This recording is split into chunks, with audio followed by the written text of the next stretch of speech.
Detroit Lions fans, welcome back to another episode of Detroit Den 313 with Steve. I'm going to do something I don't think I've ever done. I have to talk about a former Detroit Lion in Cam Sutton. Why is this relevant? Well, it kind of affects the Detroit Lions. Not affects, but it kind of, I'm going to tie it together with how I think Brad Holmes and the Detroit Lions absolutely dodged a major bullet, and I'm going to get to that. Let's start with the Cam Sutton news that happened back in like late February, early March. If you guys aren't familiar with it, a warrant was issued on March 7th for the arrest of Cam Sutton from his alleged domestic violence incident that he had with his girlfriend down in Florida, I believe is where they were staying, somewhere down south. I think Brad Holmes, and there's been a lot of smoke and no real fire, no real admission. But I think I was seeing a lot of articles that Brad Holmes was familiar or knew of the situation, but didn't know that an arrest warrant was issued because that would be illegal. And the Lions would be probably on the hook for some type of fine if they were harboring a fugitive from the law. But I feel like I remember hearing Brad Holmes knew about the incident that Cam Sutton had with his girlfriend at the time. And the chain of events for the Detroit Lions. So that warrant was issued on March 7th. 6 days later, the Detroit Lions made a critical move that I'm going to talk about, trading for Carlton Davis on March 13th. So 6 days after this warrant is out, Brad Holmes says, got to cover my ass here. I need a corner. I can't, whatever's going on, it doesn't look good. It doesn't sound good. The reports I'm reading from my sources or whoever Brad Holmes has, is his tingle that he's got going on. He knew I have to go out and shore up this defense. I cannot afford to be without a starting cornerback. So I'm going to go out, give a third-round pick to Tampa Bay. I'm going to go ahead and get me Carlton Davis. 8 days after that, Cam Sutton is officially released from the Detroit Lions. And all this kind of comes together because just today, July 8th, the NFL came down and put the hammer down on Cam Sutton, gave him an 8-game suspension.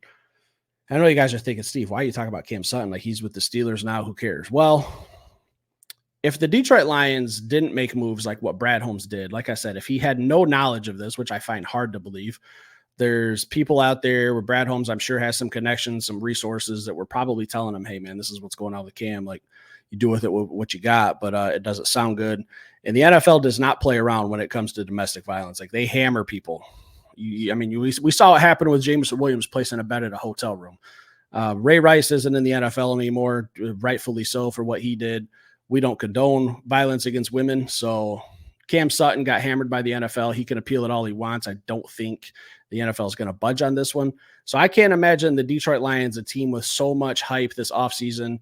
We're talking about Super Bowl for the first time in a long time, a deep playoff run again, back-to-back NFC North champions. I can't imagine being in that type of expectational environment and the NFL coming down and saying, hey, your starting corner is no longer going to be available. We're suspending him. If Cam Sutton were still with the Lions, which he's not.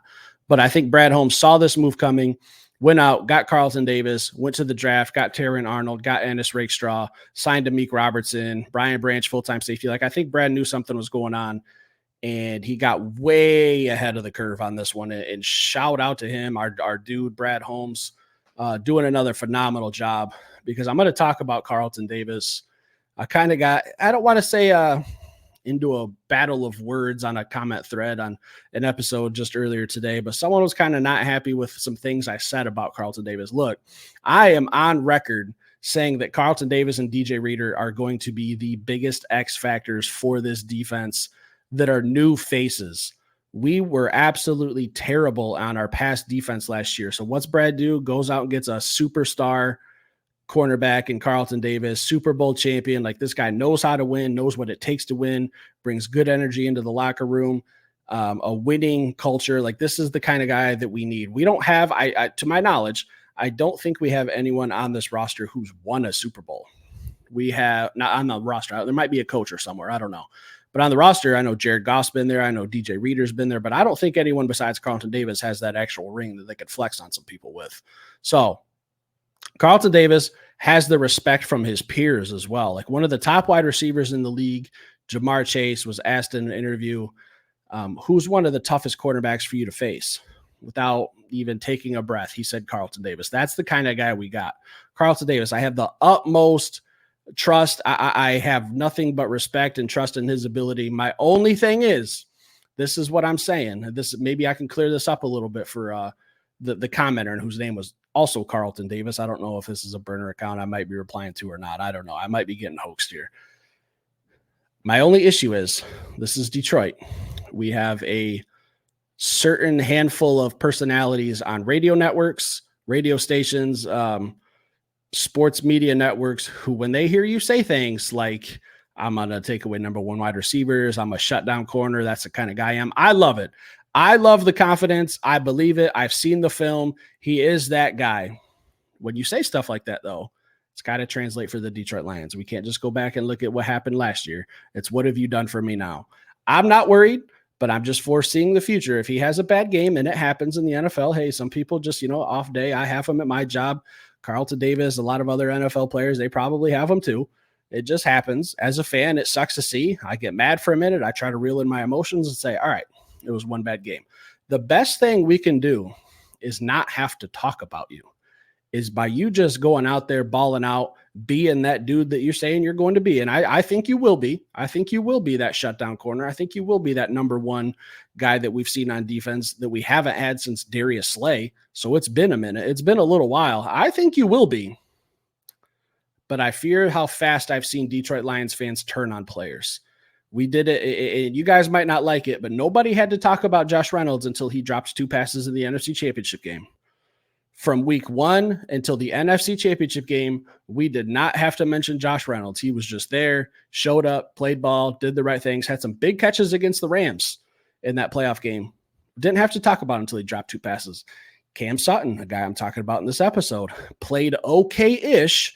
Wasn't lights out, wasn't a Pro Bowler, wasn't anything great, but he played solid football up until, I can't put an exact week on it, but it was later in the season when we were going against like a CeeDee Lamb, Justin Jefferson twice. We did not have to talk about Cam Sutton until those games started happening. So we went about 12 to 14 weeks with just forgetting Cam Sutton was even out there. And then, yes, his play dropped dramatically. It was a huge downward slope. Missed some tackles, dropped some interceptions, got exposed in coverage. A lot of things went wrong for Cam Sutton at the end of the season. But my point is, Detroit fans, and sometimes I'm guilty of this. Trust me, I'm no saint here. I've crucified Aaron Glenn, and I've kind of reeled in my opinion on him based on seeing some changes. I'm just as guilty. I'm a fan first and foremost. I'm not associated with the media. I'm just a dude in an office talking ball. That's all I am. I don't have any credentials. I don't have a degree in like newspaper editing or anything like that. Journalism. I mean, I don't have anything like that. Just a dude talking football. But I do know one thing. I do know the city of Detroit. If you talk a lot of talk, you better walk a lot of walk. That's all I'm saying, guys. So I think the Detroit Lions absolutely dodged a massive, massive bullet by Brad Holmes being a A+ GM, seeing or hearing about this Cam Sutton stuff, whatever it was that he knew, whatever his sources were, he probably knew. The second the NFL even mentions domestic violence, Brad Holmes probably knew he had a problem on his hands with Cam Sutton. He got ahead of it. Carlton Davis traded, drafted some guys, Terrion Arnold, Ennis Rakestraw, signed Amik Robertson, shored up that secondary just to be safe. Once that was fixed, I feel like, all right, hey, we can go ahead and cut ties with Cam Sutton. Go on. Don't let the door hit you with a good Lord split you, as they say. Guys, leave some comments. Let me know how you feel about Brad Holmes. Absolutely probably seeing the future. If he has any credit card or lottery numbers he wants to share, throw them your boys' way. Leave a comment down below. Stick around. I'll be back later with another show.